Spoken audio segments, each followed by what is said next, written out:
আয়ুষ্মান ভারত প্রকল্পের ফর্ম কিভাবে fill up করতে হয় আপনারা একটু ধৈর্য ধরে শুনবেন প্রথম থেকে শেষ পর্যন্ত, তাহলে সহজেই সেটা বুঝতে পারবেন।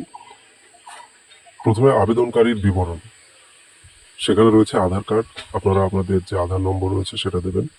তারপর আবেদনকারীর নাম, যিনি আবেদন করছেন তার নামটা, তারপর রেশন কার্ডের নম্বর। তো বিভিন্ন ধরনের রেশন কার্ড হয়, ঠিক যেমন নাম্বার কার্ডে দেওয়া রয়েছে সেটাই উল্লেখ করবেন। তারপর রেশন কার্ডের বিভাগ, AAY, SPHH, PHH, RKSY1, RKSY2, general.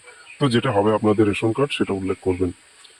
তারপরে অবশ্যই আধার কার্ডের সঙ্গে যে মোবাইল নাম্বার যুক্ত রয়েছে সেটা লিখবেন। লিঙ্গ হিসাবে পুরুষ না নারী না অন্যান্য সেটা উল্লেখ করবেন। জন্ম তারিখটা দেখবেন, যাদের বার্থ সার্টিফিকেট নেই আধার কার্ডে যে জন্ম তারিখ যেটা দেওয়া রয়েছে বা মাধ্যমিকের ডকুমেন্টসে সেটা উল্লেখ করবেন। তারপরে যে এলাকায় আপনি বসবাস করেন বা যে গ্রামে, সেখানকার ঠিকানা দেবেন, সম্পূর্ণ ঠিকানা।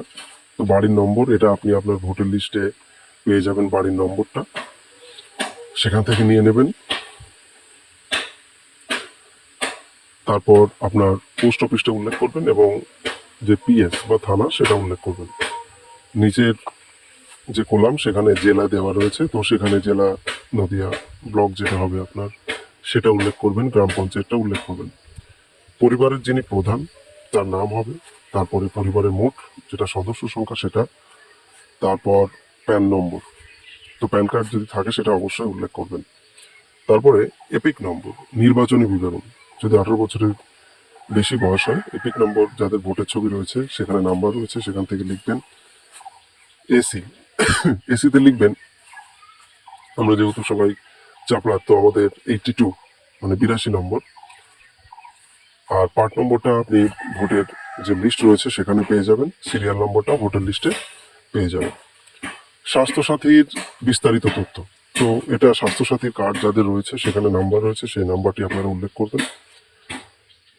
তারপর যোগ্যতার মাপকাঠি গ্রামীণ এলাকার জন্য, তো গ্রামীণ এলাকার যে মাপকাঠি যেটা রয়েছে, কাঁচা দেওয়াল এবং কাঁচা ছাদ সহ একটি মাত্র ঘর, হ্যাঁ হলে হ্যাঁ দেবেন, না হলে না।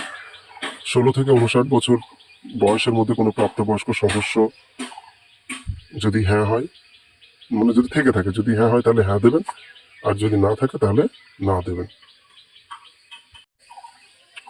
তারপর দ্বিতীয় পেজে দেখবেন 16 থেকে 59 বছরের বয়সের কোনো প্রাপ্তবয়স্ক পুরুষ সদস্য নেই, নারী প্রধান পরিবার, হ্যাঁ হলে হ্যাঁ, না হলে না। প্রতিবন্ধী যদি থাকে, কর্মক্ষম যদি থাকে তাহলে হ্যাঁ দেবেন, যদি না থাকে তাহলে না দেবেন।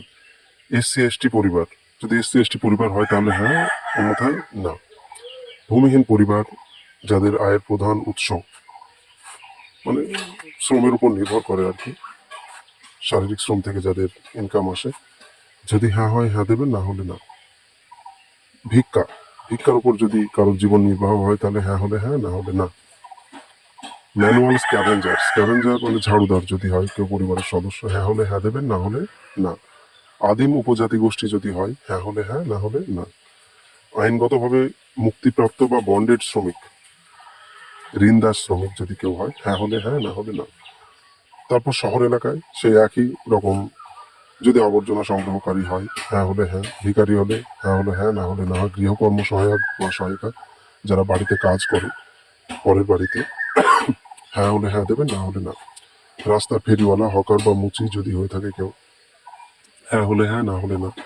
নির্মাণ শ্রমিক, প্লাম্বার, যারা পাইপ লাইনের কাজ করে, রাজমিস্ত্রি, শ্রমিক, রং মিস্ত্রি, ওয়েল্ডার, নিরাপত্তা রক্ষী, কুলি এবং অন্যান্য মাথায় বোঝা যারা বহন করে সেই সমস্ত শ্রমিক যদি হয় তাহলে হ্যাঁ হলে হ্যাঁ দেবেন, না হলে না। ঝাড়ুদার বা স্যানিটেশন কর্মী বা মালি যদি হয়, হ্যাঁ হলে হ্যাঁ, না হলে না। বাড়ি ভিত্তিক কর্মী, কারিগর, হস্তশিল্প কর্মী, দর্জি, যদি হ্যাঁ হয় হ্যাঁ দেবেন, না হলে না। পরিবহন কর্মী, বাস চালক, কন্ডাক্টর, এগুলো যদি হয়, ঠেলা গাড়ি বা রিক্সা চালক, হ্যাঁ হলে হ্যাঁ দেবেন, না হলে না দেবেন। ছোট কোনো প্রতিষ্ঠান, ছোট কোনো দোকানে যদি কাজ করে, পিয়নের কাজ করে, হ্যাঁ হলে হ্যাঁ দেবেন, না হলে না দেবেন। ইলেকট্রিশিয়ান, মেকানিক, এগুলো হ্যাঁ হলে হ্যাঁ, না হলে না।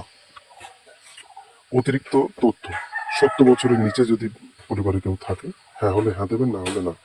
আর পরিবারের কোনো সদস্য আশা বা অঙ্গনওয়াড়ি নন, হ্যাঁ হলে হ্যাঁ দেবেন, না হলে না দেবেন। বাতিল করার মাপকাঠি। পারিবারিক আয় বছরে 8 লক্ষ টাকার কম, পরিবারের কোনো সদস্য আয়কর প্রদান করেন কিনা, এগুলো যদি হ্যাঁ হয় হ্যাঁ দেবেন, না হলে না। এসআইআর WBL 2026 ভোটের জন্য ASDD তালিকায় যদি নাম পাওয়া গিয়ে থাকে তাহলে হ্যাঁ হলে হ্যাঁ, না হলে না। এসআইআর আপিল ট্রাইব্যুনালে মুলতবি রয়েছে, এরকম যদি হয় হ্যাঁ হলে হ্যাঁ, না হলে না। মুলতবি CA আবেদন যদি হ্যাঁ হয় হ্যাঁ দেবেন, না হলে না। অন্নপূর্ণা যোজনার উপভোক্তা তালিকা থেকে উপভোক্তার নাম বাদ দেওয়া হয়েছে, যদি হ্যাঁ হয় হ্যাঁ দেবেন, আর না হলে না দেবেন। তারপর আবেদনকারীর ঘোষণা ও সম্মতি। তো ওটা একটি ঘোষণাপত্র, লেখাই রয়েছে ওখানে যেগুলো আমি দিচ্ছি, যেগুলো তথ্য দিচ্ছি সেগুলো সব সত্যি। আর যদি ভুল প্রমাণিত হয় তাহলে সুবিধাগুলো বন্ধ হয়ে যাবে। তো ওখানে সই করবেন, আর যদি সই করতে না পারেন তাহলে আবেদনকারী বুড়ো আঙুলের স্বাক্ষর। আচ্ছা, তারপর দেখুন যে ওখানে দেওয়া রয়েছে আধার নম্বর, আবেদনকারীর নাম এবং ration card number, date of birth, স্ত্রী না পুরুষ। তো এগুলো এটা তো আপনাদেরকে হয়তো বা ফিরিয়ে দেবে রিসিপ্ট হিসাবে, তো সেই কারণে এটা অবশ্যই আপনারা ফিল আপ করে নেবেন। সব শেষ পেজে যেটা রয়েছে FLWU, তো এটা একটা, কেউ যদি এটা পেয়ে থাকে তার নাম এবং তার পদটা সেটা লিখতে হবে।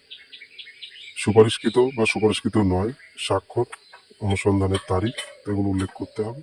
শুধুমাত্র সরকারি ব্যবহারের জন্য। এটা সরকার কর্তৃক যে সমস্ত অফিসাররা রয়েছেন, এটা আপনার তারা ফিল আপ করে নেবে। তো আশা করি এতে আপনাদের কাজ হয়ে যাবে, খুব সহজে আপনারা ফিল আপ করে নিতে পারবেন, এবং আশা করি আপনারা সবাই এতে উপকৃত হবেন।